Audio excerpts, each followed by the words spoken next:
नमस्कार बहिणींनो, लाडकी बहीण या योजनेअंतर्गत महत्त्वाची आणि आनंदाची बातमी आहे। मोठी खुशखबर आहे। ऑगस्ट महिन्याचा जो 14वा हप्ता आहे हा लवकरात लवकर आता सर्व लाडक्या बहिणींच्या खात्यावर जमा करण्यात येणार आहे। याबद्दलचा GR देखील शासनाने निर्गमित केलेला आहे। मग या GR मध्ये काय महत्त्वाची माहिती देण्यात आलेली आहे? 1500 म्हणजे ऑगस्ट आणि सप्टेंबरचे दोन्हींचे मिळून 3000 रुपये तुम्हाला मिळणार आहेत का, किंवा ऑगस्टचेच मिळणार आहेत का, याबद्दलची सविस्तर माहिती आपण या व्हिडिओमध्ये पाहूया। तत्पूर्वी तुम्ही जर चॅनलवर नवीन असाल तर व्हिडिओला लाईक करा आणि आपल्या चॅनलला सबस्क्राइब करायला विसरू नका। चला तर व्हिडिओला सुरुवात करूया। तर बघा मित्रांनो, हा GR शासनाने प्रसिद्ध केलेला आहे। मुख्यमंत्री माझी लाडकी बहीण योजनेसाठी सन 2025-26 या आर्थिक वर्षामध्ये निधी वितरण करण्याबाबत हा GR शासनाने निर्गमित केलेला आहे। 9 सप्टेंबर 2025 रोजी म्हणजे कालच्या तारखेतला हा GR शासनाने निर्गमित केलेला आहे। म्हणजे ऑगस्ट महिन्याचा जो 14वा हप्ता आता मुख्यमंत्री माझी लाडकी बहीण या योजनेअंतर्गत मिळणार आहे, त्याबद्दलचा हा GR शासनाने निर्गमित केलेला आहे। आणि येत्या 8 दिवसाच्या आत सर्व लाडक्या बहिणींच्या खात्यावरती 14वा हप्ता मुख्यमंत्री माझी लाडकी बहीणचा जमा होणार आहे। थोडक्यामध्ये माहिती महत्त्वाची माहिती आपण या GR मधली आता बघून घेऊया। या ठिकाणी बघा, काही मुद्दे महत्त्वाचे आहेत तेच तुम्हाला मी सांगणार आहे। तुम्ही या ठिकाणी पाहू शकता, मुख्यमंत्री माझी लाडकी बहीण या योजनेचं जे ऑगस्ट महिन्याचा हप्ता आहे, या योजनेमधील पात्र महिलांना लाभार्थ्यांना माहे ऑगस्ट 2025 या महिन्याचा आर्थिक लाभ अदा करण्यासाठी लेखाशीर्षाखाली 344 कोटी इतका निधी हा प्रशासनानं मंजूर केलेला आहे।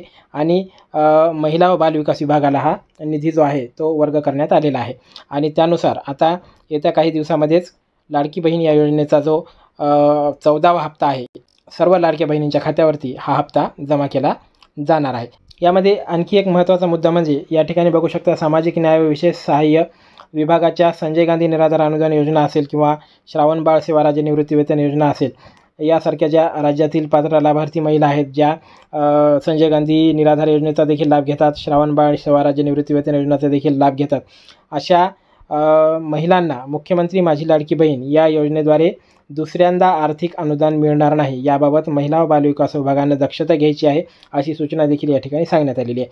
म्हणजे जवळपास जर तुम्ही संजय गांधी निराधार योजनेचा लाभ घेत असाल किंवा श्रावण बाळ सेवा राज्य निवृत्तीवेतन योजनेचा जर लाभ घेत असाल, तर तुम्हाला मुख्यमंत्री माझी लाडकी बहीण या योजनेचा आता इथून पुढे लाभ मिळणार नाही। म्हणजे त्या योजनेचा देखील आणि या योजनेचा देखील असा डबल तुम्हाला दुसऱ्यांदा लाभ तुम्हाला या ठिकाणी मिळणार नाही असं सांगण्यात आले। म्हणजे कोणत्याही एकाच योजनेचा लाभ तुम्हाला दिला जाईल।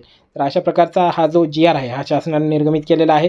GR हा 9 तारखेला प्रकाशित करण्यात आलेला आहे आणि त्या अनुषंगाने अजून 1-2 GR शासनाकडून निर्गमित केले जातात। दर महिन्याला तुम्हाला माहिती आहे 2 ते 3 GR येतात आणि त्यानंतर जो हप्ता आहे हा सर्व लाडक्या बहिणींच्या लाभार्थ्यांच्या खात्यावरती वर्ग केला जातो।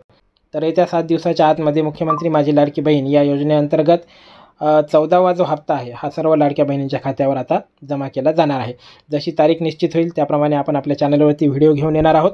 त्यामुळं आपल्या चॅनलला आता सबस्क्राईब करून ठेवा। व्हिडिओ आवडला असेल, माहिती आवडली असेल तर व्हिडिओला लाईक करा आणि तुमच्या सर्व मित्रमैत्रिणींमध्ये शेअर करा। धन्यवाद।